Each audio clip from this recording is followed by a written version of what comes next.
My husband thought I'd never leave. And honestly, for a long time, I understood why he believed that. I had stayed through the forgotten anniversaries, the broken promises, the cold dinners, and the nights when he came home hours late, without even bothering to explain. I was the woman who always tried one more time. My name is Claire, and I had been married to Daniel for 11 years. From the outside, our marriage looked perfectly normal. We lived in a comfortable house in suburban Ohio. We both worked. We had a small circle of friends, family nearby, and photographs on the walls that made us look happier than we actually were. But photographs don't show what happens after the camera is turned off. Daniel had slowly stopped treating me like a partner. If I asked him about our finances, he would say, "I'll handle it." If I told him something hurt me, he would say, "You're overthinking it." If I wanted us to spend time together, he would tell me he was tired. And whenever I reached the point where I couldn't take it anymore, he became temporarily wonderful. He would bring home flowers. He would apologize. He would promise that things would be different. And because I loved him, I believed him. At least, I wanted to. The turning point came on an ordinary Tuesday. I had taken the afternoon off because I needed to handle some paperwork for work. When I got home, Daniel was sitting at the kitchen table with his laptop open. He looked irritated. "I need you to sign something," he said. I looked at the papers. They were documents connected to a loan he wanted to take for a business investment. I asked a simple question. "How much are we borrowing?" He sighed. "Why does everything have to become an interrogation?" I stared at him. "I'm your wife.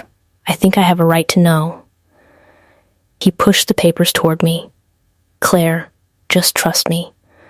Those 4 words used to make me feel loved. That day, they made me feel tired. I didn't sign anything. Daniel stood up. "You always make everything difficult." I watched him walk away. And for the first time, I didn't follow him. That night, I sat alone at the kitchen table and opened our financial accounts. I started looking carefully. There were expenses I didn't recognize, subscriptions, transfers, payments to accounts I knew nothing about.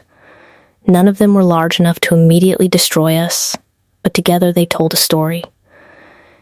Daniel wasn't simply careless with money. He had been making financial decisions without me. For years, I had convinced myself that his behavior was temporary. But suddenly, I realized something painful. It wasn't temporary. It was a pattern. The next morning, I opened a separate bank account. Not because I wanted revenge, because I finally understood that protecting myself wasn't betrayal. It was responsibility. I began making copies of important financial documents. I reviewed our bills. I checked the mortgage information.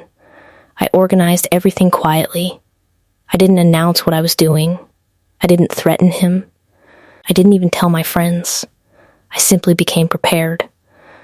For the next 2 weeks, Daniel noticed that I was quieter. One evening, he finally asked, "What's wrong with you lately?" I looked at him. "Nothing," he laughed. "You've been acting strange." I almost told him everything. Instead, I said, "I'm thinking about my future." He rolled his eyes. Here we go again.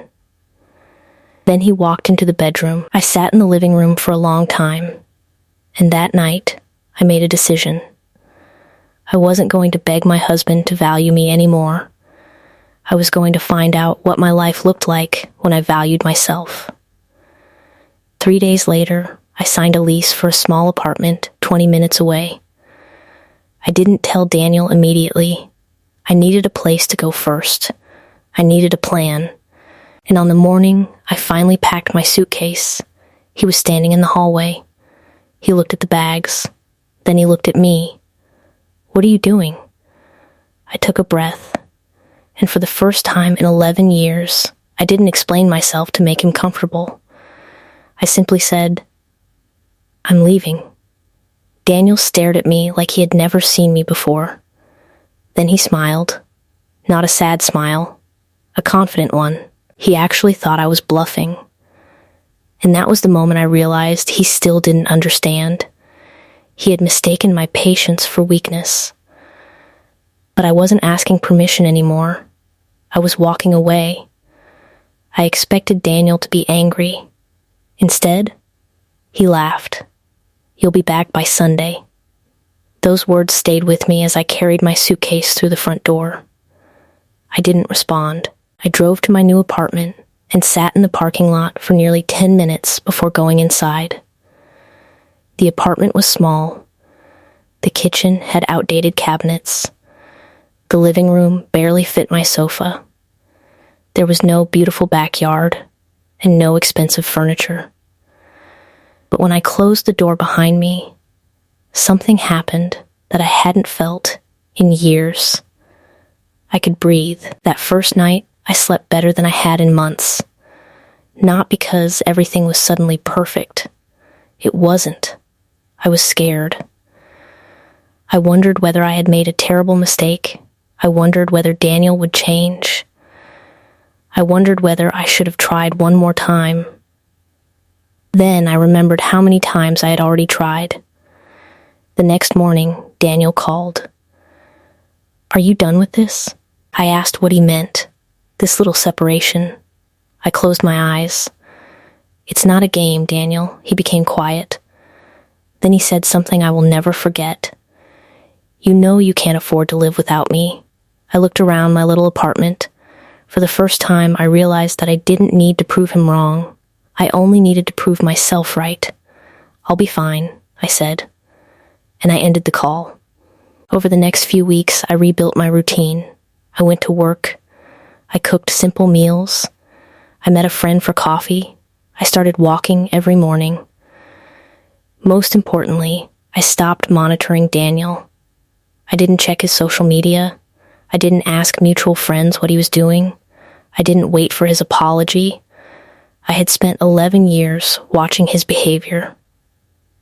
Now, I wanted to watch my own life. Eventually, Daniel asked to meet. We sat across from each other at a quiet coffee shop. He looked different, less confident. He told me he had been thinking. He said he missed me. He said the house felt empty. Then he said, "I didn't realize you were actually serious." I smiled sadly. "That's the problem." He looked confused. "You always came back," he said. "I know. So I thought you'd always forgive me." I looked down at my coffee. "I forgave you because I loved you. I stayed because I believed marriage was worth fighting for. But you started believing my willingness to stay meant you never had to change." He didn't argue. For once, he listened. He asked if there was a chance for us. I told him there might be, but not under the old rules. There would have to be honesty about money, shared financial decisions, respect, counseling, and most importantly, no more assuming that I would tolerate anything simply because I loved him. Daniel agreed, but I didn't immediately move home. That was important. For the first time, my decision wasn't based on his promises. It was based on his actions. Over the next several months, I watched carefully. He became more transparent with our finances. He attended counseling. He stopped dismissing my concerns. And when we disagreed, he learned that disagreement didn't mean disrespect. Eventually, we decided to rebuild our marriage slowly. But I kept my apartment for another year, not as a threat, as a reminder. A reminder that I could stand on my own. A reminder that love should never require me to abandon myself. Our marriage wasn't magically perfect after that. Real life doesn't work that way. But something important changed. Daniel finally understood that my silence had never meant I was weak. It meant I had been patient. And patience has limits. Looking back, I don't regret leaving. I don't regret the small apartment. I don't regret the uncomfortable conversations. Because leaving wasn't about punishing my husband. It was about refusing to punish myself anymore. Sometimes the calmest comeback isn't making someone jealous. It isn't exposing them. It isn't screaming the truth so everyone can hear it. Sometimes the strongest comeback is simply walking away from what keeps teaching you that you are worth less than you really are. I used to think staying proved how much I loved Daniel. Now I understand that choosing myself was also an act of love. Just this time, it was love for me. If this story touched you, please comment and subscribe. I have one question for you. Would you have left in my place? Let me know your answer below.